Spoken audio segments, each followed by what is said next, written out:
Capítulo 24. Não coloqueis a candeia sob o alqueire. Candeia sob o alqueire, porque Jesus fala por parábolas. Não se acende uma candeia para colocá-la sob o alqueire, mas colocam-na sobre um candeeiro, a fim de que ela clareie todos aqueles que estão na casa. Não há ninguém que, depois de ter acendido uma candeia, a cubra com um vaso ou a coloque sobre uma cama, mas a põe sobre o candeeiro, a fim de que aqueles que entrem vejam a luz, porque não há nada de secreto que não deva ser descoberto, nem nada de oculto que não deva ser conhecido e manifestar-se publicamente. Seus discípulos, se aproximando, disseram-lhe: Por que lhes falais por parábolas? E lhes respondendo disse: Porque para vós outros vos foi dado conhecer os mistérios do reino dos céus, mas para eles não foi dado. Eu lhes falo por parábolas, porque vendo não veem, e escutando não ouvem nem compreendem. E a profecia de Isaías se cumprirá neles quando disse: Vós escutareis com vossos ouvidos e não ouvireis. Olhareis com vossos olhos e não vereis. Porque o coração desse povo está entorpecido, e seus ouvidos tornaram-se surdos. E eles fecharam seus olhos de medo que seus olhos não vejam, que seus ouvidos não ouçam, que seu coração não compreenda, e que, estando convertidos, eu não os cure. Admira-se de ouvir Jesus dizer que não se deve colocar a luz sob o alqueire, enquanto que ele mesmo oculta, sem cessar, o sentido de suas palavras sob o véu da alegoria, que não pode ser compreendida por todos. Ele se explica dizendo aos seus apóstolos: Eu lhes falo por parábolas, porque não estão no estado de compreender certas coisas. Veem, olham, ouvem e não compreendem. Dizer-lhes tudo seria, pois, inútil no momento. Mas a vós eu vos digo, porque vos é dado compreender esses mistérios. Tratava, pois, com o povo como se faz com as crianças, cujas ideias não estão ainda desenvolvidas. Com isso indica o verdadeiro sentido da máxima: não se deve colocar a candeia sobre o alqueire, mas sobre o candeeiro, a fim de que todos aqueles que entrem possam vê-la. Não significa que é preciso inconsideradamente revelar todas as coisas. Todo ensinamento deve ser proporcional à inteligência daquele a quem é dirigido, porque há pessoas a quem uma luz muito viva ofusca sem esclarecê-las. Ocorre o mesmo com os homens em geral, como com os indivíduos. As gerações têm sua infância, sua juventude e sua idade madura. Cada coisa deve vir a seu tempo, e o grão semeado fora da época não frutifica. Mas o que a prudência manda ocultar momentaneamente deve, cedo ou tarde, ser descoberto, porque, chegados a um certo grau de desenvolvimento, os homens procuram eles mesmos a luz viva, a obscuridade lhes pesa. Tendo Deus lhes dado a inteligência para compreender e para se guiar nas coisas da terra e do céu, querem raciocinar sua fé, e é então que não se deve colocar a candeia sob o alqueire, porque sem a luz da razão a fé se enfraquece. Se, pois, em sua previdente sabedoria a providência não revela as verdades, senão gradualmente, as revela sempre à medida que a humanidade está madura para recebê-las. Ela as mantém em reserva e não sob o alqueire, mas os homens que estão na posse delas as ocultam, a maior parte do tempo, ao vulgo, com a intenção de o dominar. São eles que colocam verdadeiramente a luz sob o alqueire. Foi assim que todas as religiões tiveram seus mistérios, cujo exame interditaram, mas ao passo que estas religiões permaneciam atrasadas. A ciência e a inteligência caminharam e rasgaram o véu misterioso. O vulgo, tornado adulto, quis penetrar o fundo das coisas, e então rejeitou, de sua fé, o que era contrário à observação.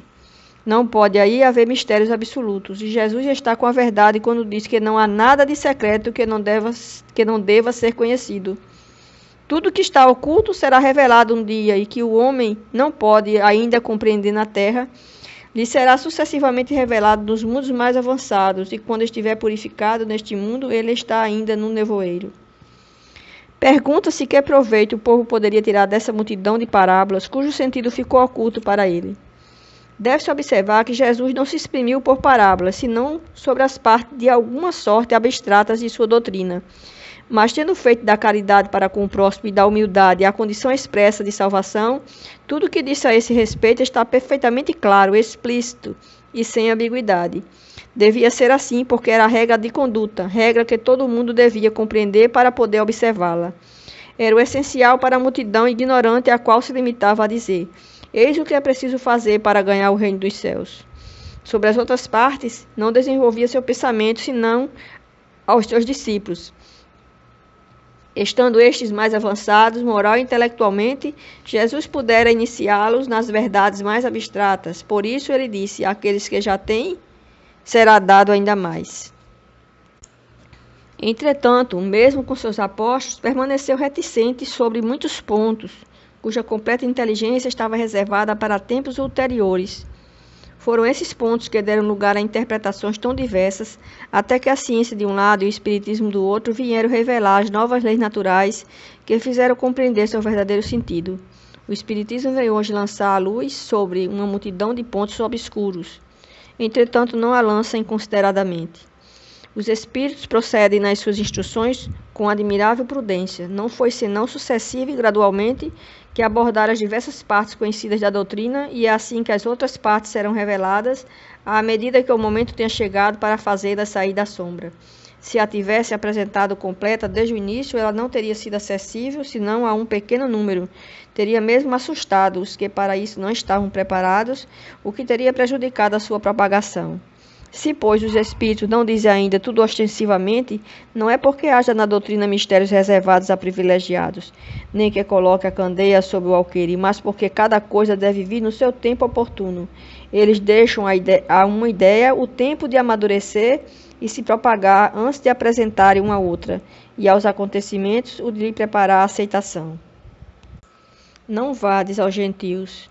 Jesus enviou seus 12, os apóstolos, depois de lhes ter dado as instruções seguintes: não vades aos gentios, e não entreis nas cidades dos samaritanos, mas ide antes às ovelhas perdidas da casa de Israel, e nos lugares para onde fordes, pregai dizendo que o reino dos céus está próximo.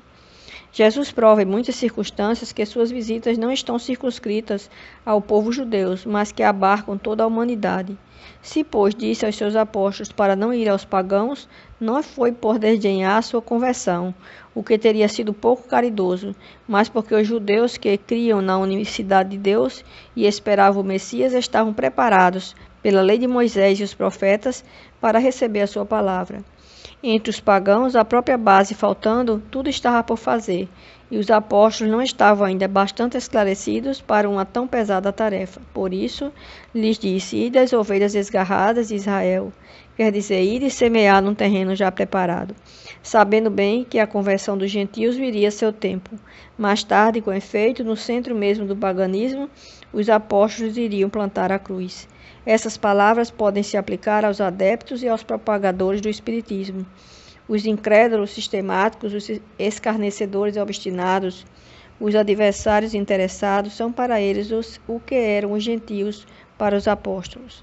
A exemplo destes, procuram primeiro os prosélitos, entre as pessoas de boa vontade, daqueles que desejam a luz, em quem se encontra um germe fecundo, e o número deles é grande, sem perder seu tempo com aqueles que se recusam ver e ouvir, e se obstinam tanto mais pelo orgulho, quanto se parece ligar mais valor à sua conversão. Mais vale abrir os olhos a 100 cegos, que desejam ver claramente, do que a um único que se compraz na obscuridade, porque é aumentar o número dos que sustentam a causa em maior proporção. Deixar os outros tranquilos não é indiferença, mas uma boa política. Sua vez virá, quando serão dominados pela opinião geral e ouvirão a mesma coisa repetida sem cessar ao seu redor. Então crerão aceitar a ideia voluntariamente e por si mesmos, e não sob a pressão de um indivíduo. Depois ocorre com as ideias o mesmo que com as sementes. Elas não podem germinar antes da época, e somente em terreno preparado. Por isso é melhor esperar o tempo propício e cultivar primeiro as que germinam, para evitar que abortem as outras em as apressando muito. Ao tempo de Jesus, e em consequência das ideias restritas e materiais da época, tudo estava circunscrito e localizado. A casa de Israel era um pequeno povo, os gentios eram pequenos povos circundantes. Hoje as ideias se universalizam e se espiritualizam. A luz nova não é privilégio de nenhuma nação. Para ela, não existe mais barreiras. Tem seu foco por toda parte. E todos os homens são irmãos. Mas também os gentios não são mais um povo, porém uma opinião, que se encontra por toda parte, da qual a verdade triunfa pouco a pouco. Como o cristianismo triunfou do paganismo, não é mais com as armas de guerra que são combatidos, mas com o poder da ideia. Os sãos não têm necessidade de médico. Jesus estando à mesa na casa desse homem, Mateus, aí vieram muitos publicanos e pessoas de má vida que se assentaram à mesa com Jesus e seus discípulos. O que os fariseus, tendo visto, disseram aos seus discípulos: Por que vosso mestre come com os publicanos e pessoas de má vida? Mas Jesus, os tendo ouvido, disse-lhe: Os sãos não têm necessidade de médico, mas os doentes. Jesus se dirigia sobretudo aos pobres e aos deserdados, porque são os que têm maior necessidade de consolações. Aos cegos dóceis e de boa fé, porque pedem para ver, e não aos orgulhosos que creem possuir toda a luz e não ter necessidade de nada. Estas palavras, como tantas outras, encontram sua aplicação no Espiritismo. Admira-se por vezes que a mediunidade seja concedida a pessoas indignas e capazes de fazer mau uso dela. Parece, dizes, que uma faculdade tão preciosa deveria ser atributo exclusivo dos mais merecedores. Digamos primeiro que a mediunidade se prende a uma disposição orgânica, da qual todo homem pode estar dotado, como a de ver, de ouvir e de falar. Não há uma da qual o homem, em virtude do seu livre-arbítrio, não possa abusar. E se Deus não houvesse concedido a palavra, por exemplo, senão aos que são incapazes de dizer coisas mais, haveria mais mudos que falantes. Deus deu ao homem as faculdades e o deixa livre para usá-las, mas pune sempre aquele que delas abusa. Se o poder de se comunicar com os espíritos não fosse dado senão aos mais dignos, qual aquele que o ousaria pretendê-lo? Onde estaria, aliás, o limite da dignidade e da indignidade? A mediunidade é dada sem distinção, a fim de que os espíritos possam levar a luz em todas as fileiras, em todas as classes da sociedade, ao pobre como ao rico, aos sábios para os fortalecer no bem, aos viciosos para os corrigir. Estes últimos não são os doentes que têm necessidade de médico, porque Deus, que não quer a morte do pecador, o privaria do socorro que pode tirá-lo do lamaçal. Os bons espíritos vêm, pois, ajudá-lo, e seus conselhos que ele recebe diretamente são de natureza a impressioná-lo mais vivamente do que se os recebesse por outros caminhos. Deus, em sua bondade, para lhe poupar o trabalho de ir procurar a luz ao longe, lhe a coloca na mão. Não é bem mais culpado se não a considerar? Poderá se desculpar por ignorância quando terá escrito ele mesmo, visto com seus olhos, ouvido com seus ouvidos e pronunciado com sua boca a sua própria condenação?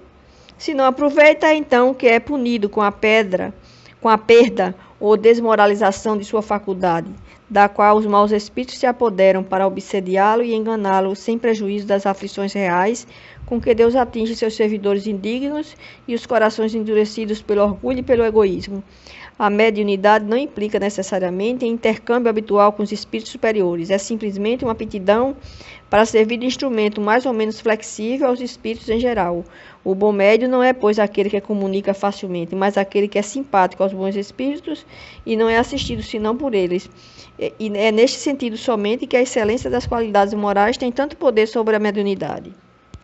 Coragem da fé.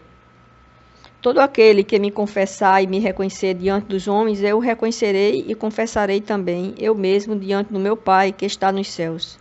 E todo aquele que me renegar diante dos homens, eu renegarei também, eu mesmo, diante do meu Pai que está nos céus. Se alguém se envergonha de mim e das minhas palavras, o Filho do Homem se envergonhará também dele quando vier em sua glória e na de seu Pai e dos santos anjos. A coragem da opinião sempre foi considerada entre os homens porque há mérito em afrontar os perigos, as perseguições, as contradições e mesmo os simples sarcasmos, aos quais se expõe quase sempre aquele que não teme confessar. Claramente, ideias que não são as de todo o mundo. Aqui, como em tudo, o mérito está em razão das circunstâncias e da importância do resultado. Há sempre fraqueza em recuar diante das consequências da opinião e em renegá-la, mas há casos de uma covardia tão grande quanto a de fugir no momento do combate. Jesus assinala essa covardia do ponto de vista especial da sua doutrina, dizendo que se alguém se envergonha das suas palavras, ele se envergonhará também dele, que renegará aquele que eu tiver renegado, que é aquele que eu confessar diante dos homens, o reconhecerá diante de seu Pai que está nos céus. Em outros termos, aqueles que tiverem medo de se confessarem discípulos da verdade não são dignos de ser admitidos no reino da verdade. Perderão o benefício de sua fé porque é uma fé egoísta que guardam para si mesmos, mas que escondem com medo que lhes cause prejuízo neste mundo, enquanto que, colocando a verdade acima de seus interesses materiais, aqueles que a proclamam abertamente trabalham ao mesmo tempo para o seu futuro e o dos outros.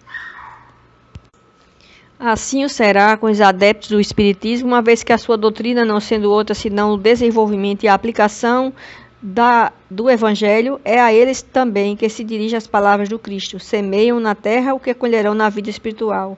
Lá colherão os frutos da sua coragem ou de sua fraqueza. Carregar a cruz, quem quiser salvar a vida, perdê-la-á. Carregar a cruz, quem quiser salvar a vida, perdê-la-á. Sereis bem felizes quando os homens vos odiarem, vos separarem, vos tratarem injuriosamente, rejeitarem vosso nome como mal por causa do Filho do Homem. Regozijai-vos nesse dia e exultai de alegria, porque uma grande recompensa vos está reservada no céu, porque foi assim que seus pais trataram os profetas. Chamando assim o povo e seus discípulos, ele lhes disse: se alguém quer vir após mim, que renuncie a si mesmo. Carregue sua cruz e siga-me, porque aquele que quiser salvar a si mesmo se perderá, e aquele que se perder por amor a mim e ao Evangelho se salvará. Com efeito, que serviria a um homem ganhar todo o mundo e perder a si mesmo? Regozijai-vos, disse Jesus, quando os homens vos odiarem e vos perseguirem por causa de mim, porque por isso sereis recompensados no céu. Estas palavras podem ser traduzidas assim: sede felizes, quando os homens, por sua má vontade e a vosso respeito, vos propiciam a ocasião de provar a sinceridade da vossa fé, porque o mal que vos fazem reverte em vosso proveito. Lamentai-os, pois, pela sua cegueira, e não os maldigais. Depois ajunta: aquele que quer me seguir, carregue sua cruz. Quer dizer, suporte corajosamente as tribulações que a sua fé lhe suscitará. Porque aquele que quiser salvar sua vida e seus bens em me renegando, perderá as vantagens do reino dos céus, ao passo que aqueles que tiverem perdido tudo neste mundo, mesmo a vida para o triunfo da verdade, receberão na vida futura o prêmio da sua coragem, da sua perseverança e da sua abnegação. Mas a aqueles que sacrificam os bens celestes aos gozos terrestres, Deus disse: já recebestes a vossa recompensa.